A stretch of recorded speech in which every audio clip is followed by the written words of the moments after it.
اعوذ باللہ من الشیطان الرجیم بسم اللہ الرحمن الرحیم سورۃ ابراہیم بسم اللہ الرحمن الرحیم الف لام را۔ یہ نوٹ کیجئے، یہ جو 6 صورتیں آئی ہیں ان میں سے پہلی 3 میں الف لام را تھا، چوتھی میں الف لام را، درمیان میں میم اور آ گیا سورہ رات کے اندر الف لام میم را۔ پھر یہ 2 صورتیں ہیں جو الف لام را کی آ رہی ہیں، سورہ ابراہیم اور سورہ حجر۔ الف لام را کتاب انزلناہ الیک لتخرج الناس من الظلمات الی النور۔ یہ وہ کتاب ہے جو اے نبی ہم نے نازل کی ہے آپ کی طرف تاکہ آپ نکالیں لوگوں کو اندھیروں سے روشنی کی طرف۔ یہ نوٹ کر لیجئے، اندھیرے ہمیشہ میں نے عرض کیا قرآن مجید میں ظلمات جمع میں آئے گا، نور واحد میں۔ بِإِذْنِ رَبِّهِمْ، اور آپ کا یہ نکالنا جو ہوگا لوگوں کو اندھیروں سے روشنی میں ان کے رب کے اذن سے، اِلَى صِرَاطِ الْعَزِيزِ الْحَمِيدِ، اور گویا کہ یہ مترادف ہے اس ہستی کے راستے کی طرف نکالنے کے کہ جو زبردست ہے، خوبیوں والا ہے، ستودہ صفات ہے، اپنی ذات میں خود محمود ہے۔ اللہ الذی لہ ما فی السماوات و ما فی الارض۔ سورہ رعد میں آپ نے دیکھ لیا کہ رسولوں کا تذکرہ نہیں آیا، کہیں وہ مضمون نہیں آیا جس طریقے سے کہ سورہ انعام میں ہم نے دیکھا تھا، وہاں تو پھر بھی حضرت ابراہیم کا تذکرہ تھا اور کچھ اور انبیاء کے نام تھے، لیکن سورہ رعد خالص جو ہے سورہ رعد وہ التذکیر بآلاء اللہ پر مشتمل تھی۔ اس میں آپ دیکھیں گے ذرا مختلف انداز میں رسولوں کا تذکرہ ہوگا لیکن جمع کے صیغے میں، اور پھر حضرت ابراہیم کا ذکر بھی ہوگا، اسی لیے سورت کا نام بھی سورہ ابراہیم ہے۔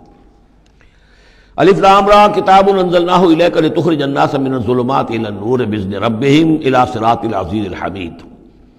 اللہ الذی، اس اللہ کے راستے کی طرف نکالنا، الذی لہ ما فی السماوات و ما فی الارض، جس کے لیے ہے، جس کی ملکیت ہے ہر وہ شے جو آسمانوں میں ہے اور ہر وہ شے جو زمین میں ہے۔ وویل للکافرین من عذاب شدید، اور بڑی تباہی اور بربادی ہے اور مصیبت ہے کافروں کے لیے بڑے عذاب سے۔ الذین یستحبون الحیات الدنیا علی الآخرہ، وہ لوگ جو پسند کرتے ہیں دنیا کی زندگی کو آخرت کے مقابلے میں۔ اب یہ ذرا سول سرچنگ موقع ہے، ہر شخص ذرا اپنے گریبان میں جھانکے، کہیں یہ الفاظ ہم پر تو منطبق نہیں ہو رہے۔ ہماری ایلوکیشن کیا ہے، وقت کی، صلاحیت کی، قوت کی، اصل ایمبیشنز کیا ہیں، ترقی کہاں کرنی ہے، کس چیز کے حصول کے لیے دن رات ایک ہے، بھاگ دوڑ ہے، خون پسینہ ایک ہے، کس لیے؟ آخرت یا دنیا؟ الذین یستحبون الحیات الدنیا علی الآخرہ، وہ لوگ کہ جنہوں نے پسند کر لی ہے دنیا کی زندگی آخرت کے مقابلے میں، ویصدون عن سبیل اللہ، اور وہ روکتے ہیں اللہ کے راستے سے۔ آج بھی روکتے ہیں۔ کوئی نوجوان ہے، وہ زندگی کا رخ بدلنا چاہتا ہے، اس کے والدین کہیں کہ تمہاری مت ماری گئی، دماغ خراب ہوا تمہارا، تم اپنے کیریئر کی فکر کرو، تم اپنے مستقبل کی فکر کرو، تم پروفیشن کی فکر کرو، تمہیں یہ کیا دماغ میں فطور آ گیا ہے، کس کام میں لگ گئے؟ یہ دنیا یصدون عن سبیل اللہ، روکتے ہیں اللہ کے راستے سے۔ وَيَبْغُونَهَا عِوَجًا، اور اس کے اندر کجی تلاش کرتے ہیں، کسی نہ کسی طریقے سے ان کو موڑ کر لے جائیں۔ جن کاموں میں ہم نے اپنی زندگیاں گلا دی ہیں انہی کاموں کے اندر یہ بھی لگے رہیں۔ اولئک فی ضلال بعید، یقیناً یہ لوگ بہت دور کی گمراہی میں مبتلا ہو چکے ہیں۔ وما ارسلنا من رسول الا بلسان قومہ لیبین لہم، اور ہم نے نہیں بھیجا کسی رسول کو مگر یہ کہ اس کی قوم کی زبان ہی میں، یعنی اس کے پاس جو وحی آئی وہ اس کی قوم کی زبان میں آئی۔ حضرت موسیٰ کو کتاب دی تو عبرانی میں دی جو کہ اس کی قوم کی زبان تھی، اور کسی قوم میں جو بھی نبی آئے ہوں گے وہ اس قوم ہی کے اندر ان کے لیے کوئی بھی ہدایات آئی ہوں گی، وحی آئی ہوگی، نصیحتیں آئی ہوں گی، ان کی زبان میں آئی ہوں گی، لیبین لہم، تاکہ وہ پوری طریقے سے واضح کر دیں ان کے لیے۔ اجنبی زبان ہو، زبان کا جو ہے وہ حجاب درمیان میں ہو تو ظاہر بات ہے کہ وہ ابلاغ کا حق ادا نہیں ہوتا، پورے طور سے بات آپ پہنچا نہیں سکتے۔ فَيُضِلُّ اللَّهُ مَن يَشَاءُ، تو اللہ تعالیٰ پھر گمراہ کرتا ہے جس کو چاہتا ہے، وَيَهْدِي مَن يَشَاءُ، اور ہدایت دیتا ہے جس کو چاہتا ہے۔ اور اس میں یشاء جو ہے دونوں جگہ یہ گویا کہ اللہ تعالیٰ کی طرف بھی آ جائے گا۔ اللہ گمراہ کرتا ہے جو چاہتا ہے گمراہی حاصل کرنا، اور اللہ ہدایت دیتا ہے اسے جو چاہتا ہے ہدایت حاصل کرنا۔ وَهُوَ الْعَزِيزُ الْحَكِيمُ، اور وہ زبردست ہے کمال حکمت والا۔ وَلَقَدْ أَرْسَلْنَا مُوسَىٰ بِآيَاتِنَا أَنْ أَخْرِجْ قَوْمَكَ مِنَ الظُّلُمَاتِ إِلَى النُّورِ، اور ان کو خبردار کرو، انہیں نصیحت کرو، انہیں یاد دہانی کرو اللہ کے دنوں کے حوالے سے۔ آج ہمارے اس درس میں وہ انباء الرسل کی اصطلاح بھی آ گئی جو کثرت سے میں استعمال کر رہا تھا، اور یہ تذکیر بأیام اللہ، اللہ کے دنوں کے حوالے سے تذکیر۔ یہ شاہ ولی اللہ دہلوی رحمۃ اللہ علیہ نے الفوض الکبیر میں قرآن مجید کے مضامین کی تقسیم کی ہے، تو ان میں سے مثلا ایک مضمون یہ ہے التذکیر بآلاء اللہ، اللہ کی نعمتوں اور قدرتوں کے حوالے سے، اس کی نشانیوں کے حوالے سے یاد دہانی۔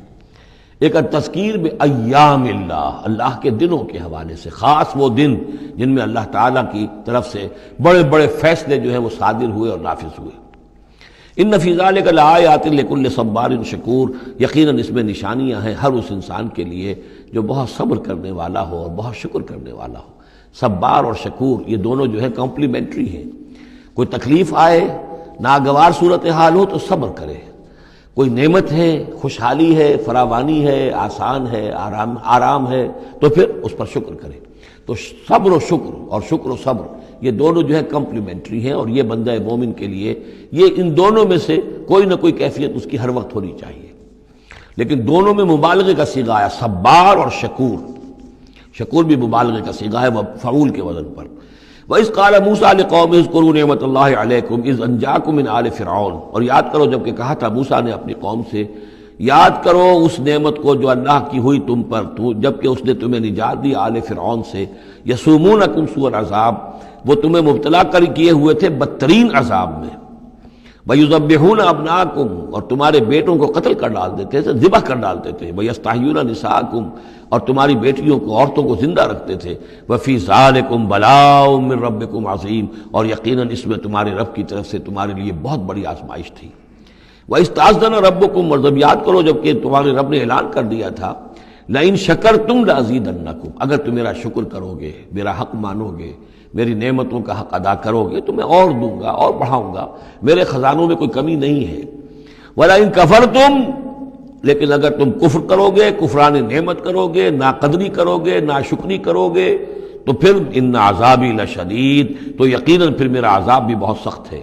وقال موسیٰ ان تکفروا انتم ومن فی الارض جميعا فإن اللہ لغنی حمید، اور موسیٰ نے یہ بھی کہا دیکھو اگر تم، نہ صرف تم بلکہ جو بھی زمین میں ہے سب کے سب کفر کریں اللہ کا، سب کے سب ناشکری کریں، کفر کریں، فإن اللہ لغنی حمید، تب بھی اللہ جو ہے وہ تو غنی ہے، اسے کسی کی احتیاج نہیں، کوئی ضرورت نہیں، اور حمید ہے، اور وہ بہت ہی اپنی ذات میں ستودہ صفات ہے۔ الم یاتکم نبأ الذین من قبلکم، کیا تمہارے پاس آ نہیں گئی ہیں خبریں ان لوگوں کی جو تم سے پہلے تھے، قوم نوح وعاد وثمود، وہ قوم نوح اور عاد اور قوم سمود، والذین من بعدہم، اور جو ان کے بعد ہوئے، لا یعلمہم الا اللہ، اور بہت سی ایسی اور قومیں تھیں جنہیں نہیں جانتے کوئی بھی سوائے اللہ کے۔